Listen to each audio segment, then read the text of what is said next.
Teacher, இன்னைக்கு என்ன தமிழ் இலக்கண பாடம் எடுக்க போகிறீங்க?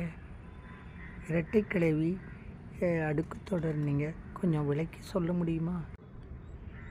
ஹலோ ஸ்டூடெண்ட்ஸ், இன்றைக்கி உங்களுக்கு மாணவமணிகளே, உங்களுக்கு இன்றைக்கி நான் என்ன சொல்ல போகிறேன்னா, இரட்டைக்கிளவி அடுக்கு தொடருங்கிற இலக்கணத்தை சொல்ல போகிறேன்.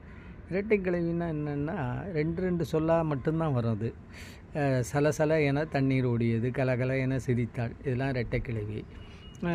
அடுக்கு தொடர்னு ஒன்று இருக்குது. அது ரெண்டுக்கும் பார்த்தா ஒன்று மாதிரியே இருக்கும். பாம்பு பார்த்துட்டிங்க, பாம்பு பாம்புன்னும்பிங்க. ஆனால் பாம்புன்னு நிறைய பேர் ரொம்ப பயமாக இருந்தால் அலறுவீங்கள்ல, அது பல முறை சொல்லலாம்.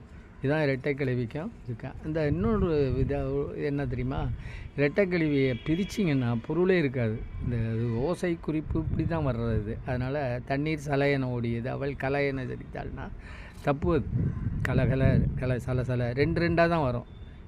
சல என இரட்டைக்கிளவின்னு 3 இடம்லாம் சொன்னால் தப்பு. அது ஆகவே ரெண்டு சொல்லாக தான் வரும். ஆனால் அடுக்கு தொடர் அப்படி இல்லை. ரெண்டாவும் குறையக்கூடாது 2, ஆனால் எத்தனை வேணும்னாலும் சொல்லலாம். அதான் அடுக்கு தொடருக்கும் இரட்டைக்கிளவிக்கும் வேறுபாடு. இரட்டைக்கிளவிக்கு பொருள் கிடையாது, பிரித்தா சேர்ந்தா தான் பொருள்.